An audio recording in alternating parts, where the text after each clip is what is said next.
Bom dia!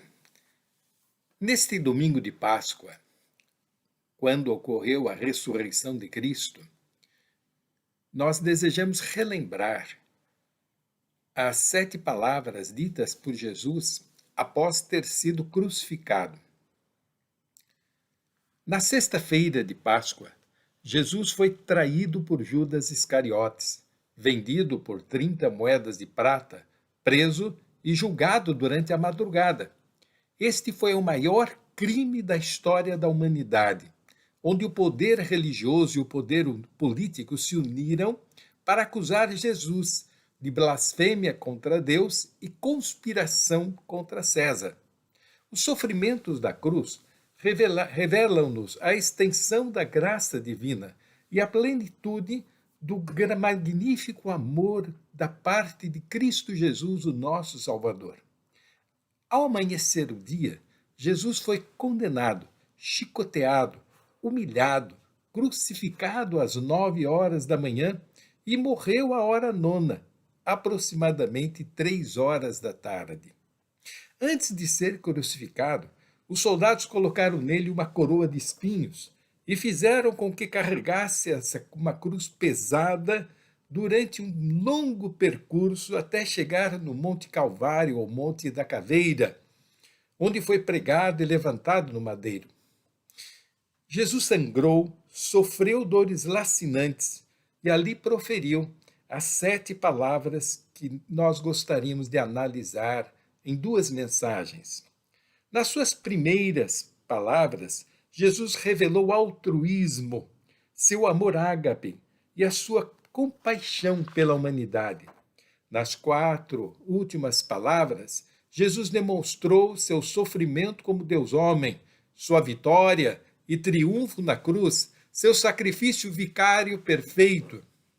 Nestas últimas palavras, vemos seu sofrimento físico e emocional, também seu sofrimento espiritual, recebendo sobre si o peso e a culpa sobre os nossos pecados. Estaremos agora pensando sobre as 3 primeiras palavras da cruz, onde Jesus, de maneira majestosa, revela o seu amor. A primeira palavra que ele utiliza é: Pai, perdoa-lhes, porque não sabem o que fazem. Palavra esta que extraímos de Lucas, capítulo 23, versículos 33 e 34. Nestas palavras, temos 2 lições muito preciosas. A primeira é que nós precisamos aprender a perdoar. E a segunda, que nós precisamos aprender a interceder pelos nossos inimigos. Para compreendermos a grandiosidade do gesto de Jesus, precisamos conhecer o contexto em que essas palavras foram declaradas. Em Mateus, capítulo 27, versículos 27 a 31, temos uma descrição do que Jesus passou no momento da crucificação. Diz assim o texto: E logo os soldados do presidente, conduzindo Jesus à audiência, reuniram junto dele toda a corte, e despedindo-o, o cobriram com uma capa de escarlate, e tecendo uma coroa de espinhos, o puseram-lhe na cabeça e em sua mão direita uma cana, e ajoelhando diante dele, o escarneciam, dizendo: Salve, rei dos judeus! E cuspindo nele, tiraram-lhe a cana, e bateram-lhe com ela na cabeça.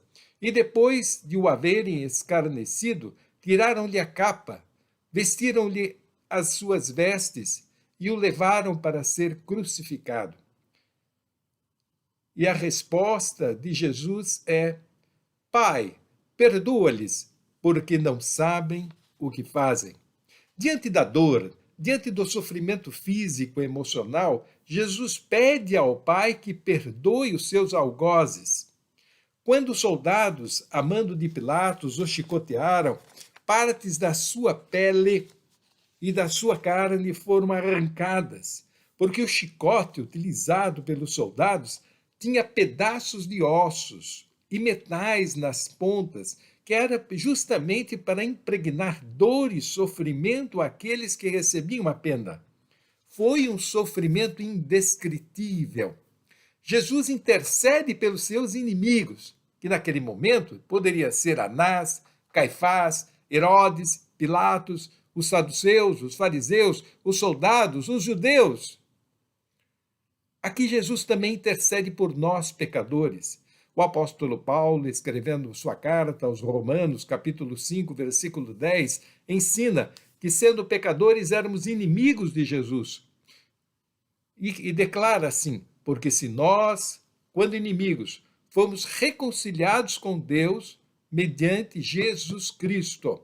Também Jesus, em Mateus 5, 44, ensinou: eu, porém, vos digo, amai a vossos inimigos, bendizei os que vos maldizem, fazei bem aos que vos odeiam, e orai pelo que vos maltratam e vos perseguem, para que sejam filhos do vosso Pai que está nos céus. Amar e perdoar são verbos que necessitam direcionar as nossas vidas para que possamos viver tendo paz no coração e com equilíbrio emocional. O perdão precisa ser unilateral e incondicional. Perdoar não é tarefa fácil de ser cumprida.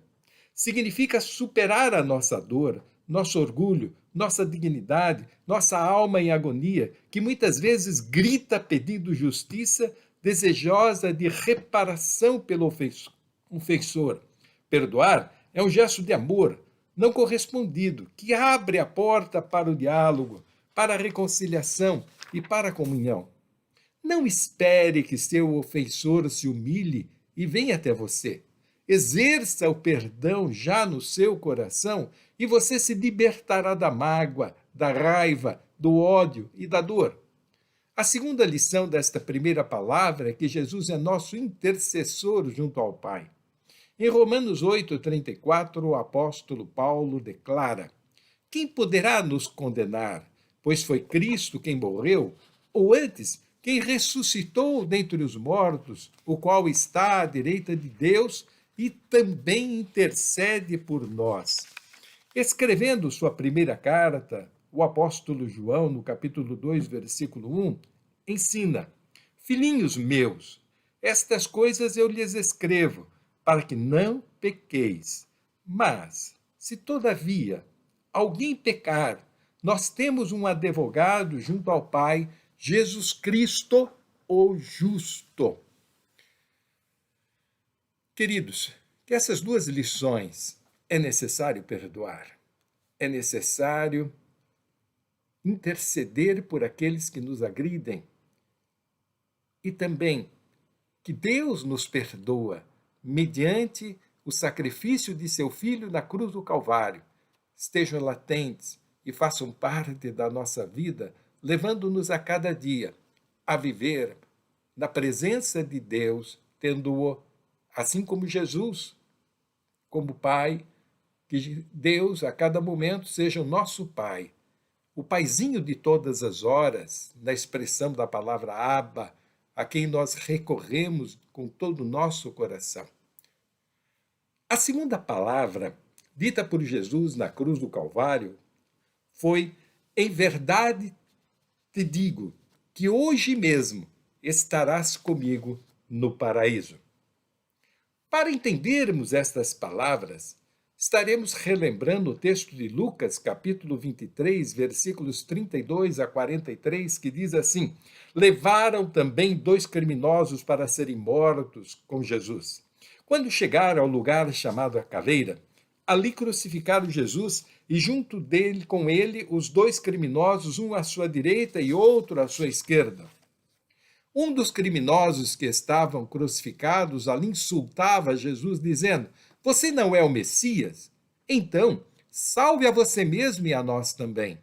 Porém, o outro repreendeu, dizendo: você não teme a Deus? Você está debaixo da mesma condenação que ele recebeu. A nossa condenação é justa e por isso estamos recebendo o castigo que nós merecemos por causa das coisas que nós fizemos. Mas ele nada fez de mal. Então disse: Jesus, lembre-se de mim quando vier como rei. E Jesus lhe respondeu: eu afirmo a você que isto é verdade. Hoje mesmo você estará comigo no paraíso. O texto nos apresenta o cenário da crucificação. 3 cruzes são levantadas no Monte Calvário. 3 condenados foram crucificados. 2 criminosos cujos crimes não são mencionados, um à direita e outro à esquerda de Jesus. Após a crucificação, ocorre um diálogo entre os 2 criminosos condenados e Jesus.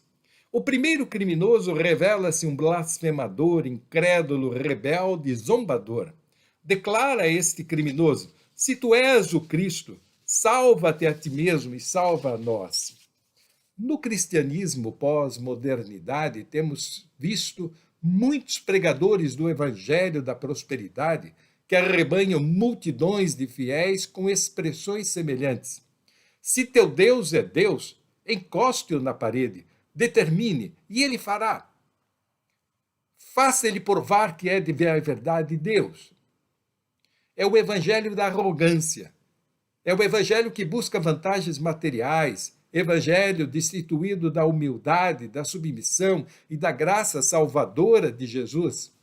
E, infelizmente, multidões vão atrás dessas blasfemas levadas contra o próprio Filho de Deus, interesseiras apenas na prosperidade e não na vida espiritual que Deus oferece a todo aquele que crê no seu Filho morto na cruz do Calvário. Jesus manteve-se em silêncio e não respondeu ao crucificado blasfemo. O segundo criminoso imediatamente repreendeu o blasfemador, como vemos nos versículos 40 e 41 de Lucas 23, que diz assim: respondendo, porém, o outro, repreendia-o dizendo: tu nem ainda temes a Deus, estando na mesma condenação, e nós, na verdade, com justiça, porque recebemos o que nossos feitos mereciam, mas este nenhum mal fez. Nestas palavras encontramos as seguintes atitudes. Aqui, o criminoso demonstra ter temor de Deus. Ele reconhece o seu pecado pessoal, seus atos praticados. Ele reconhece que, pelos seus atos praticados, sua condenação foi justa, merecida. Ele olha para a sua história, vê a sua história e arrepende-se daquilo que fez. E reconhece a inocência de Jesus Cristo, Filho de Deus, ali condenado, sem ter qualquer culpa. Neste espírito de humildade, este crucificado faz um pedido para Jesus: Senhor, lembra-te de mim quando entrares no teu reino. Neste contexto, Jesus declara a segunda palavra da cruz: hoje mesmo estarás comigo no paraíso.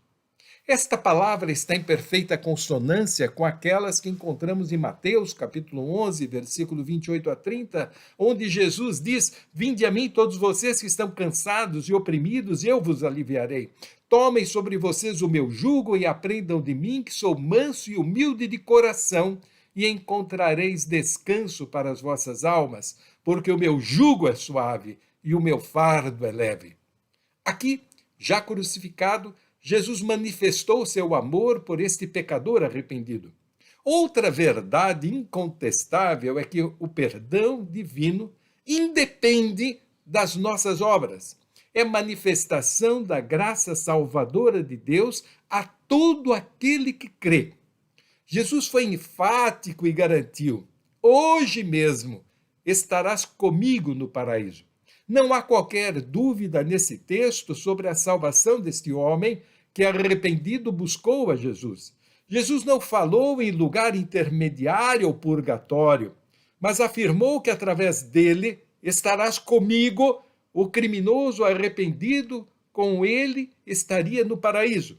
Esta ideia é corroborada pelas palavras de Jesus: eu sou o caminho, eu sou a verdade, eu sou a vida. Ninguém vem ao Pai senão por mim. Encontramos ali em João 14,6. Portanto, a salvação não depende das obras. Lá em Efésios 2, 8 e 9, está esta afirmativa. Pois pela graça de Deus vocês são salvos por meio da fé. Isso não vem de vocês, é dom de Deus. E aqui dom significa presente. A salvação não é resultado dos esforços de vocês, portanto, ninguém pode se orgulhar de obtê-la pelas suas obras. Igualmente hoje, o convite ao arrependimento e perdão continua manifesto a qualquer pessoa, pois a graça redentora de Jesus será presente no coração de todo aquele que crer e que buscar a Jesus com sinceridade. Vamos agora à terceira palavra da cruz, expressa lá em João capítulo 19, versículos 26 e 27, que diz assim: mulher, eis aí o teu filho. E logo em seguida Jesus diz: eis aí a tua mãe. As três primeiras palavras ditas por Jesus na cruz revelam seu amor e compaixão pelas pessoas. A terceira palavra é dividida em duas partes. A primeira é dirigida a Maria, sua mãe carnal, e a segunda ao discípulo João, o discípulo que sempre estava ao seu lado. Para compreendermos este cenário diante da cruz, queremos rever o texto de João, a partir do João 19, a partir do versículo 25, que diz assim: perto da cruz de Jesus estava sua mãe e a irmã dela, e Maria, a esposa de Clopas, e também Maria Madalena. Quando Jesus viu a sua mãe e perto dela o discípulo que ele amava, disse a ela: este é o seu filho. Em seguida disse para ele, João: esta é a sua mãe. E esse discípulo levou a mãe de Jesus para morar dali em diante na casa dele. Este foi um momento de muita dor para Maria ao ver o seu filho preso, torturado, açoitado, carregar a pesada cruz, ser nela pregado, ter seu corpo rasgado pelos pregos, sua cabeça perfurada pelos espinhos, sofrendo dor física, emocional e espiritual. Imagino a dor emocional que Maria sentiu naquele instante. É a dor que qualquer pai ou mãe sente ao ver o seu filho sofrer e até mesmo caminhar para a morte. Quando Jesus foi apresentado no templo, o sacerdote Simeão havia dito a Maria sobre este sofrimento, como vemos lá em Lucas, capítulo 2, versículos 34 e 35. Diz assim: Simeão os abençoou e disse a Maria, a mãe de Jesus: este menino foi escolhido por Deus tanto para a destruição como para a salvação de muita gente em Israel. Ele vai ser um sinal de Deus. Muitas pessoas falarão contra ele. E assim, os pensamentos secretos delas serão conhecidos. E a tristeza, como uma espada afiada, cortará o seu coração, Maria. Olhe, essas últimas palavras ditas por Simeão a Maria. E a tristeza, como uma espada afiada, cortará o seu coração, Maria. Aqui Jesus demonstra um ato de compaixão, um ato de ternura, de solidariedade e de preocupação pelo bem-estar de sua mãe, que nesta ocasião devia ser viúva de José. Pela cultura judaica, o filho mais velho era o responsável pelo cuidado de seus pais na velhice. Jesus, reconhecendo esta responsabilidade, estando sua mãe ao lado de João, um discípulo que sempre esteve ao seu lado, um amigo inseparável, juntamente com Pedro e Tiago, Ele olha para sua mãe e lhe diz: mulher, este é seu filho. E olhando igualmente para João, aponta Maria, dizendo-lhe: esta é a sua mãe. Ao usar a expressão mulher, Jesus não usou de grosseria. No aramaico, esta era uma forma comum e simpática de referir-se a uma mulher, inclusive a mãe, ou a esposa, ou a irmã, ou alguém amiga da família.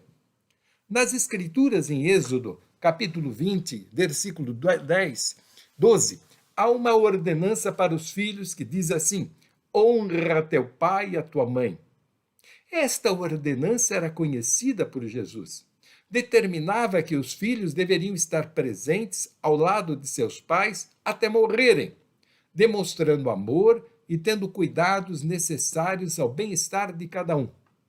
Honrar não é apenas prover o necessário para os pais, é estar presente física e emocionalmente, acompanhando suas necessidades diárias.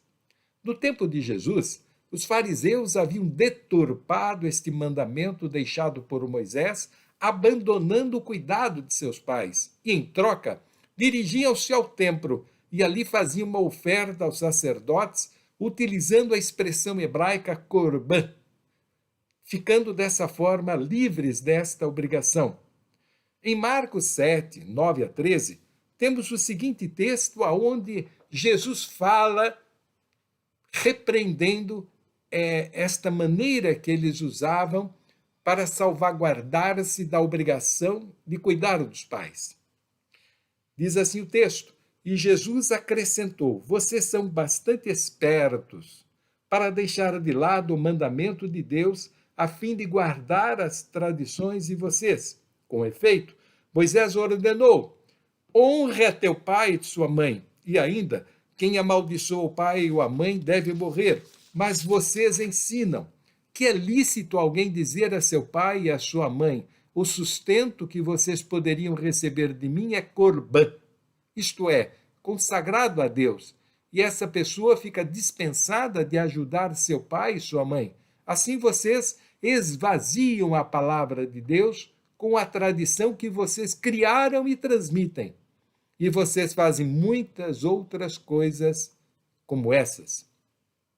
Esta atitude de Jesus pela sua mãe não traz a ideia de adoração. Jesus não estava adorando a Maria, e sim de seu cuidado como filho para com a sua genitora. O texto complementa informando que João, a partir daquele momento, obedecendo ao pedido de Jesus, levou Maria para o seu lar e dela cuidou como se fosse a sua própria mãe. Em Atos dos Apóstolos, capítulo 2, versículos 12 a 14, vamos encontrar Maria na companhia dos discípulos, aguardando em oração a vinda do Espírito Santo. Diz assim o texto: então os apóstolos desceram ao Monte das Oliveiras e voltaram para Jerusalém. O Monte das Oliveiras ficava a mais ou menos a 1 quilômetro da cidade. Quando chegaram à cidade, eles foram até a sala onde estavam hospedados, a qual ficava no andar de cima da casa. Os apóstolos eram estes: Pedro, João, Tiago, André, Filipe, Tomé, Bartolomeu, Judas, filho de Tiago.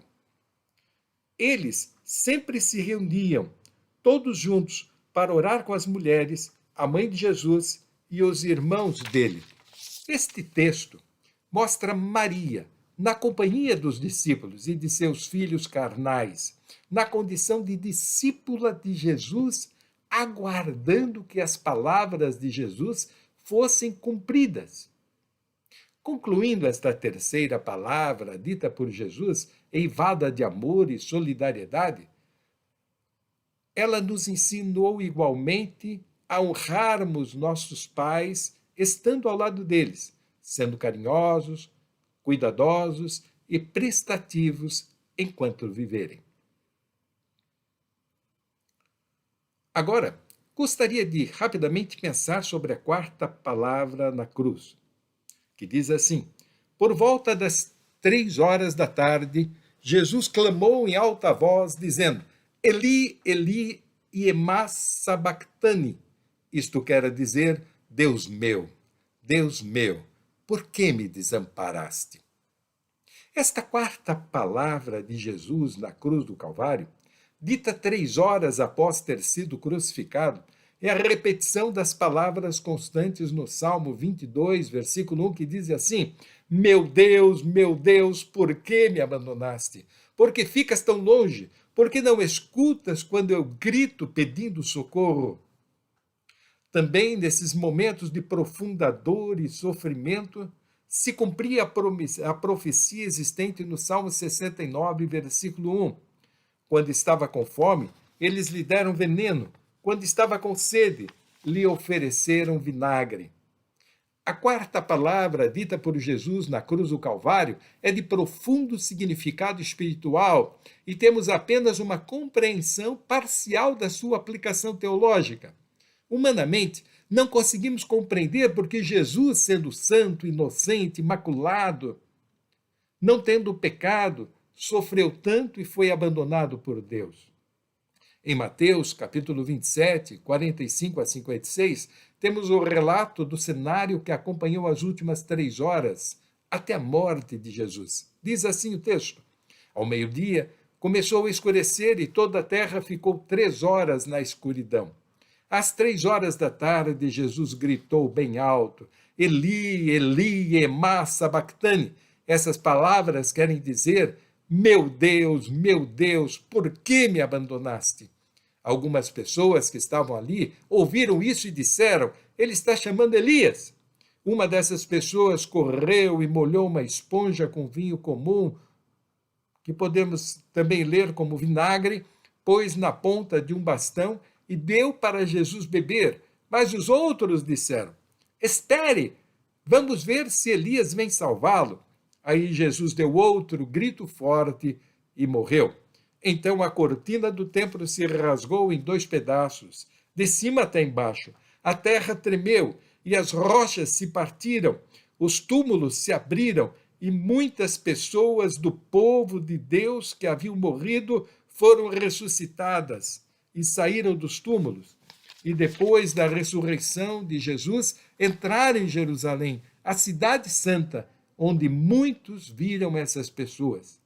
O oficial do exército romano e seus soldados que estavam guardando Jesus viram o terremoto e tudo o que aconteceu, então ficaram com muito medo e disseram: de fato, esse homem era filho de Deus. Algumas mulheres estavam ali olhando de longe, eram as que vinham acompanhando Jesus desde a Galileia e o haviam ajudado. Entre elas estava Maria Madalena, Maria, mãe de Tiago e de José, e a mãe dos filhos de Zebedeu. Jesus foi abandonado porque se fez pecado por nós. Paulo esclarece esse ponto em sua segunda carta aos Coríntios 5:21, dizendo: em Cristo não havia pecado, mas Deus colocou sobre Cristo a culpa dos nossos pecados, para que nós, em união com Ele, vivamos de acordo com a vontade de Deus. Também Paulo, escrevendo a Gálatas 3,13, o apóstolo esclarece: porém Cristo, tornando-se maldição por nós, nos livrou da maldição imposta pela lei. Como dizem as Escrituras, maldito todo aquele que for pendurado numa cruz. Deus meu, por que me desamparastes? São palavras de profunda angústia, desespero, abandono. Naquele momento, Jesus foi feito pecado por nós, recebendo sobre si os pecados da humanidade desde Adão. Ele foi feito maldição por nós, carregando sobre si a nossa culpa pelos nossos pecados. E Deus não admite o pecado naquele que o puniu, não podendo ampará-lo, uma vez que ali se cumpria o seu plano de redenção de toda a humanidade. Jesus foi desamparado para que pudéssemos sermos amparados por Deus por toda a eternidade. É um momento de profunda dor física, emocional e espiritual para Jesus. Na vida, nós também podemos ter momentos de profunda tristeza, de sentimentos de abandono, de ceticismo, de dor profunda, de incerteza em relação ao futuro de medo ou até mesmo de amargura. É o resultado natural da nossa fragilidade humana. Nesses momentos, quando a nossa alma grita aos pés da cruz, temos a resposta imediata de Deus. Lá no Salmo 23, 4. Ainda que eu andasse pelo vale da sombra da morte, não temeria mal algum, porque tu estás comigo, a tua vara e o teu cajado nos consolam. Para concluir, quero relembrar as palavras de Josué no capítulo 1, versículo 9. Não fui eu que ordenei a você? Seja forte e corajoso. Não se apavore nem desanime, pois o Senhor, o seu Deus, estará com você por onde você andar. Também Isaías 12:2 nos diz: Deus é a minha salvação. Eu terei confiança e não temerei. O Senhor, sim, o Senhor é a minha força e o meu cântico. Ele é a minha salvação. Que Deus te abençoe e sugiro que logo mais ouça também a segunda mensagem, onde estaremos abordando a quinta, a sexta e a sétima palavras que Jesus disse na cruz do Calvário. Que a graça de Jesus encha o teu coração e te dê a paz.